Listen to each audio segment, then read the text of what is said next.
एक भारत के खुला मंच पर आपका स्वागत है। एक शख्सियत मोदी, नरेंद्र दामोदर दास मोदी। सच में भारत के प्रधानमंत्री का नाम बड़ा होता जा रहा है। वर्ष 2024 तारीख 22 जनवरी अयोध्या में भव्य रामलला के मंदिर का शुभारंभ उनके हाथों हुआ और अभी महीना भर भी नहीं बीता है।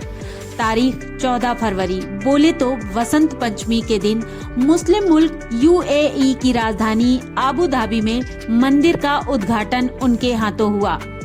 इसके बाद दूसरा मुल्क बहरीन भी तैयार है और जहां पर एक और मंदिर का निर्माण किया जाएगा। आबू धाबी में मंदिर का निर्माण बोचासन वासी श्री अक्षर पुरुषोत्तम स्वामी नारायण संस्था BAPS ने कराया है। इसके पहले 27 दिसंबर 2023 को संस्था के उद्घाटन समारोह के लिए भी उन्हें ही आमंत्रित किया गया था। आइए आज आपको बताते हैं कि जिस मंदिर का उद्घाटन किया जाना है उसकी क्या विशेषता है। यह आबू धाबी में अल बाकबा नाम की जगह पर बनाया गया है। हाईवे से सटे अल बाकबा नामक जगह आबू धाबी से महज 30 मीटर की दूरी पर है। यह 27 एकड़ की जमीन पर बनाया गया है, जिसमें 13.5 एकड़ में मंदिर का हिस्सा बना है और बाकी 13.5 एकड़ में पार्किंग एरिया बनाया गया है। यह धर्म स्थल 20,000 वर्ग मीटर के क्षेत्र में फैला हुआ है। इस मंदिर की ऊंचाई 108 फीट है। इसमें 40,000 क्यूबिक फीट संगमरमर, 1,80,000 क्यूबिक फीट बलुआ पत्थर, 18 लाख ईंटों का इस्तेमाल किया गया है। मंदिर में 300 सेंसर लगाए गए हैं। आबू धाबी में बनाए गए इस मंदिर के निर्माण का विचार पहली बार 1997 में तब रखा गया था जब BAPS स्वामी नारायण संस्था के धर्मगुरु और प्रमुख स्वामी महाराज ने संयुक्त अरब अमीरात की यात्रा की।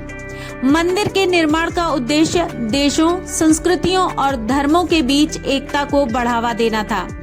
इस मंदिर से वे सद्भावना का संदेश देना चाहते थे। कहते हैं हर विचार महत्वपूर्ण है। पहले विचार ही पनपता है और फिर वह मूर्त रूप लेता है। उनके विचार के करीब 18 साल के बाद संयुक्त अरब अमीरात सरकार ने इस मंदिर के लिए जमीन का आवंटन किया।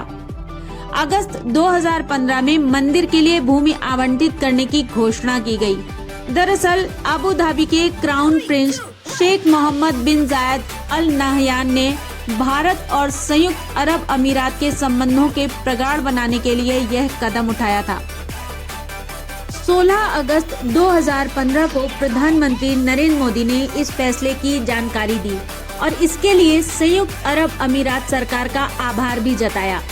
फिर इस फैसले के 2 साल बाद 2017 में आबू धाबी के राजकुमार ने शाही आदेश के जरिए मंदिर के लिए भूमि उपहार में दी। तारीख 10 फरवरी 2018 को प्रधानमंत्री मोदी के नेतृत्व में BAPS प्रतिनिधियों ने राष्ट्रपति भवन में शेख मोहम्मद से मुलाकात की। इस दौरान मंदिर परियोजना के लिए एक समझौता ज्ञापन पर हस्ताक्षर किए गए। तब प्रधानमंत्री मोदी ने विश्वास व्यक्त किया कि मंदिर एक पवित्र स्थान के रूप में काम करेगा, जहां मानवता और सद्भाव के साथ लोग एकजुट होंगे। तारीख 20 अप्रैल 2019 को आबू धाबी में मंदिर का शिलान्यास किया गया। कार्यक्रम में लगभग 5,000 भक्त शिलान्यास समारोह में पहुंचे। यह समारोह मंदिर के निर्माण की शुरुआत का प्रतीक था। आधारशिला रखने के बाद भारत की 3 प्रमुख पवित्र नदियों गंगा, यमुना एवं सरस्वती से लाया गया जल पत्थरों पर अर्पित किया गया। इस ऐतिहासिक कार्यक्रम में Bharat, America, Britain, Europe, Japan, Africa, चीन, दक्षिण पूर्व एशिया, ऑस्ट्रेलिया और कई अन्य देशों के भक्तों ने हिस्सा लिया।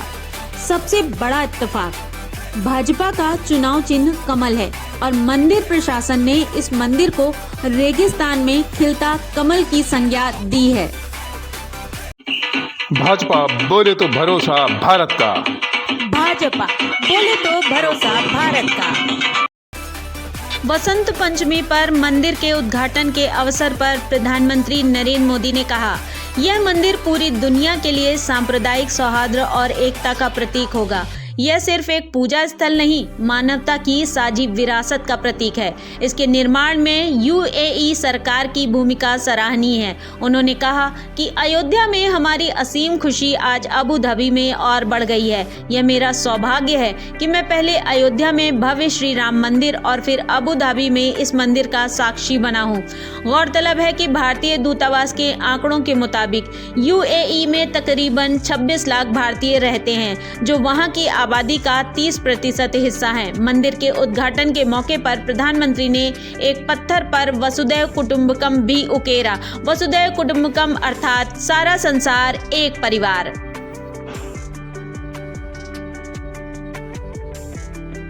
उल्लेखनीय है कि शिलान्यास के बाद 2020 में भारत में पत्थरों पर मूर्तियां उकेरने का काम जारी रहा। मंदिर परिसर में पुस्तकालय, कक्षा, सामुदायिक केंद्र, सभा स्थल, रंगभूमि बनाए जाने की परिकल्पना की गई।